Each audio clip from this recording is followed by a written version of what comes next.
de ces merdes-là. C'est une nouvelle URSS. On en a marre d'être les larbins des Américains. Bon, on a bien compris que vous, de votre côté, les États-Unis, vous adorez ça.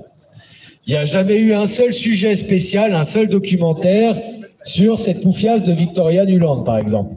Moi, j'aimerais bien que nos médias fassent un reportage complet sur cette personne trop peu connue qui s'appelle Victoria Nuland et qui a une influence extrême dans ce qui s'est passé en Ukraine.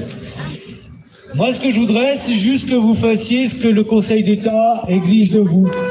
C'est-à-dire que lorsque Rutel Krief ou, je ne sais pas, des journalistes bobos comme vous en avez tant à BFM, fait valoir ses opinions va-t-en-guerre, pro-UE, pro-OTAN, que ce soit listé comme un temps de parole public.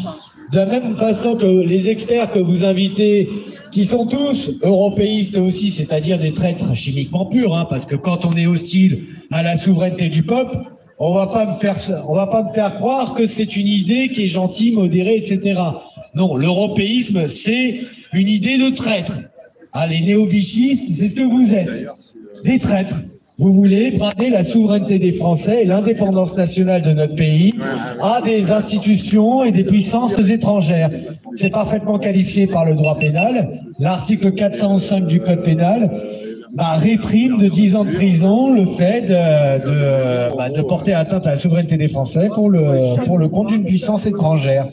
Livrer des armes et des munitions à une puissance étrangère avec laquelle nous ne sommes reliés par aucun traité, ça vaut 30 ans de prison minimum dans le même code pénal, c'est les articles 411.2 et 411.3 du code pénal, et ça vaut même la perpétuité quand on veut livrer des troupes à une puissance étrangère.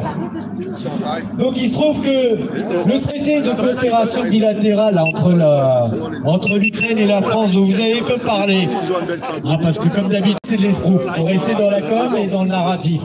Ce que vous n'avez pas expliqué, c'est que juridiquement, il ne vaut rien. Il ne s'applique pas, ce traité. Parce que dans ce traité, il y a 3 milliards d'engagements sur le budget de la France. Or, lorsque la France va engager un budget, sur son budget national, une somme d'argent conséquente dans le cadre de la ratification d'un traité, de la signature plutôt d'un traité, il faut que le Parlement le ratifie. Qu'est-ce qu'a fait le Parlement? Il a juste approuvé, d'ailleurs c'est une trahison de leur part, mais il a juste approuvé une déclaration du Premier ministre. Il n'a pas été mis, la ratification du traité n'a pas été mise au vote des députés comme ça devrait être le cas selon la Constitution.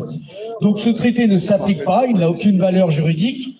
L'Ukraine n'est toujours pas dans l'UE ni dans l'OTAN, donc ça veut dire que quand nous lui envoyons des armes et des munitions et des troupes, en fait, c'est un viol de la loi manifeste, c'est un viol du code pénal et ça vaut la perpétuité en fait.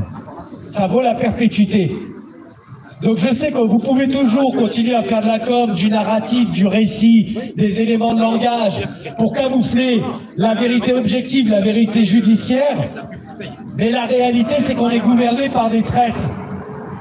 Et que vous contribuez à cette trahison perpétuellement. Alors nous, ce qu'on voudrait, c'est simplement que vous appliquiez ce que le Conseil d'État vous a dit. Vous faites des petites listes.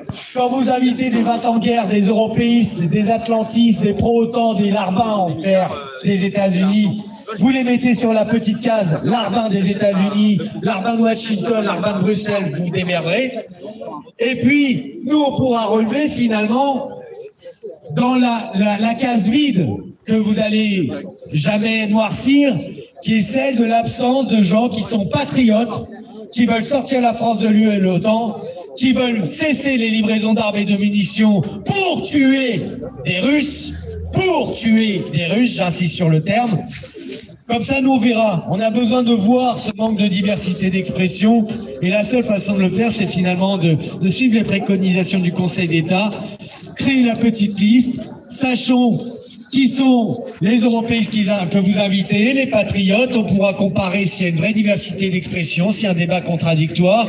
Et là, on pourra vous mettre des procès au cul. Je vous remercie pour votre attention.